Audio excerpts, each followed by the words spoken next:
Welcome, friends, fellow collectors, and heavy equipment enthusiasts. You have joined me for, yes, another new episode of Diecast Emporium. In today's video, we're going to be doing a full unboxing and review of the new for 2022 1/50 scale Diecast Masters Core Classic Series Caterpillar 980K wheel loader in rock configuration. As you can see, the item number is 85296 with a C at the end of it. The letter C, of course, denotes that this is in the Core Classics line.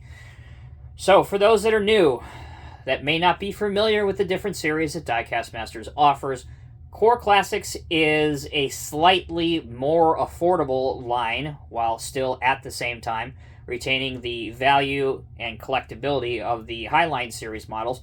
Usually what moves a model from the Highline series to the Core Classic series is when a new version of a said machine, so for example, when a 980K perhaps becomes a 980M or a next-gen 980, they will move the previous 980 wheel loader down to the Core Classics line, and that is certainly the case with this. You may also recall that the material handling bucket configuration of the 980K has been in the Core Classics line for a number of years already, so now the rock configuration joins that for 2022. A lot of information coming at you quickly. Hopefully you were able to catch up. If not, of course, you can always rewind the video. All right, let's begin the unboxing video, the unboxing aspect of the video, as we always do. So, the brown outer shipping box houses the model's actual box. You cut open one of the DM sticker tabs at the end. Doing so will unveil the brown box that holds the model. Now, you may be thinking to yourself, especially those that are coming across this video for the first time and may have never seen a Diecast Masters Cat Core Classics model, why is this in a brown or a tan or a beige style box? The idea here is to replicate the parts boxes that a lot of the real parts for Cat equipment come in, and this is a very similar style, color, and shade of brown that real parts come in if you've ever been in a Cat rental store or a Cat dealership. So that's the theme there. Also, because this is Core Classics and not the Highline series, you'll notice just a regular box, not a metal tin, but you can see the model inside.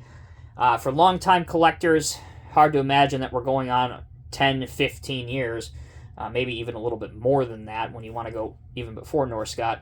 But it does allow you to see the model inside, and it has that Norscot-esque type of packaging, which of course was one of the companies that preceded Diecast Masters in making Cat scale models. Again, Diecast Masters, your item number, here's your description. These are adult collectibles not recommended for anyone under the minimum age of 14 and up, so please do not buy these scale models and use them as children's toys. On the back, we have a black and white photo of a real 980K wheel loader at work, but you will notice this is the material handling version with the smooth edge bucket and not the right version that is in here with the aggressive rock bucket. Over here, if you are interested in learning about the dimensions, operational specification, and engine details of the real machine, please, by all means, pause my video right now and you can read all about it. For the rest of us, let's continue with the unboxing and finally get the model out of its box. So it comes in pull-apart plastic formers. Thankfully, for our sanity, there are no twist ties that you have to navigate through. There is a Diecast Masters catalog provided, so you can keep up to date with all the new releases, not only in the Highline series, but in Core Classics, the Evolution series, so on and so forth.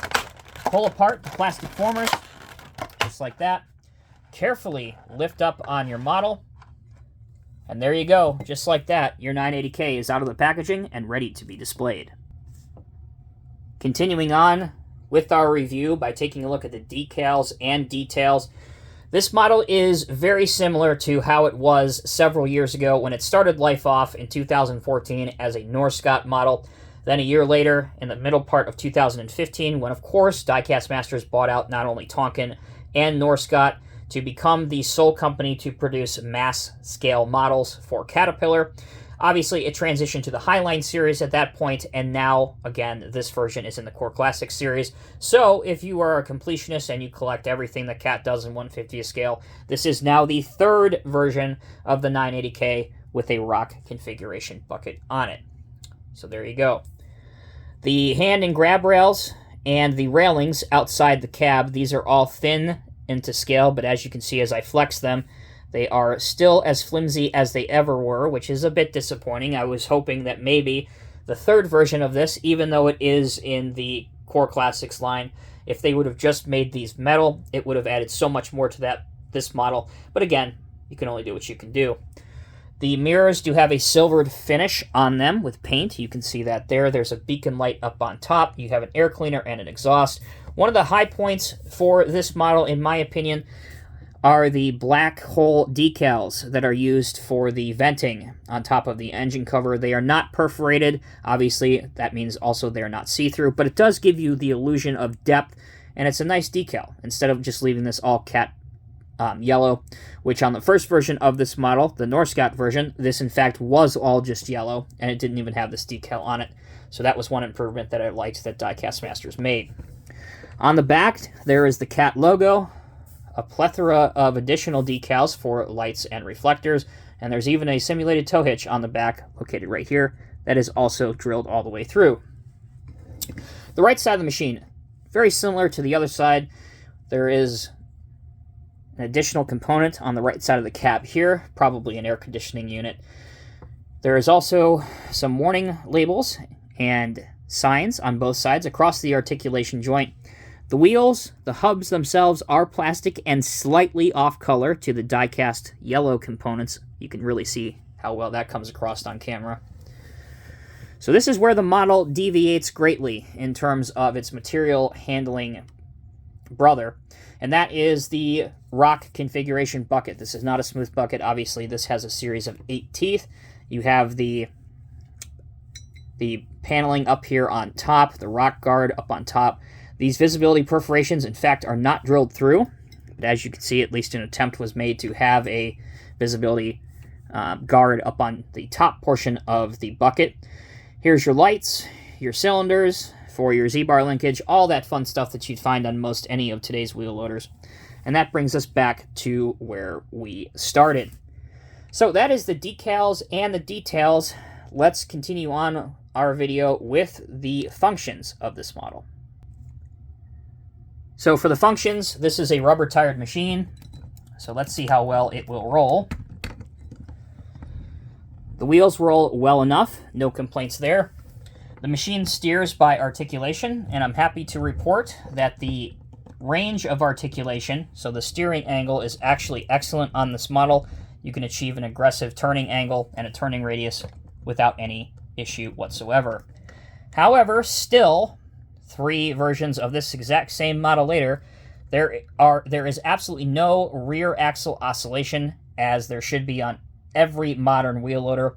So it's a bit of a shame that that has not been implemented. It is fixed in position, and as you can see, I cannot rock it at all. The mud flaps and guarding, especially on the front axle, or I should say, behind the front axle and on the wheel well guards, it's actually just part of the metal casting and painted black, so it's not flexible at all. All right, turning our attention now to the loader arms and the bucket functionality. You can raise everything up to about here, which again is not bad at all. You can curl your bucket back to here without forcing anything. Again, pretty high praise for that. Can't really ask for too much more. And you can dump it to about here. Again, maybe a little bit more would be nice to see, but you should be able to get some heavy rocks and material to slide out at that angle. At the lower end of things, we bring it down, and we will be able to see a carry angle, which is also excellent. How about a cut angle? And you can achieve a pretty aggressive cut angle as well, enough to go into a pile of rocks. For the last bit of our functionality test, we will see what this looks like next to a 1/50th scale dump truck. In this case, what else? I have brought out a Diecast Masters Transport Series Western Star dump truck that you may have seen very recently on this channel. So we will go into the side of him, angle him off to the side so you can see a little bit better. And this size wheel loader absolutely has no issue loading the side of an American high-sided dump truck. So that will conclude my review on the 1/50 scale new for 2022 Diecast Masters Core Classics Caterpillar 980K wheel loader with the rock configuration bucket on it. Gotta say, if you have never been able to own this model before, it is now offered at the cheapest price point it has ever been offered in terms of being able to afford this model for sure. and it's a very nice piece. It has great functionality. Yes, of course, as with every model, there could be some stuff that could have been done to improve it, but overall, can't complain. It's priced reasonably, and certainly well under the price of some of today's other wheel loaders, certainly for this size and scale. One more thing I do want to point out, again, this was a very, very early Diecast Masters model, recycled from a North Scout model. So no, our friendly operator figure Bob is not removable, is not designed to be removable from this machine. But of course, if you want to go the extra mile, completely disassemble this thing, you can remove him by doing that. As always, I'm Tommy with Diecast Emporium. Thank you all so very much for watching. If you enjoyed this video, please like it, comment, and share it with your friends. Until next time, take care, be well. I'll see you in the next review.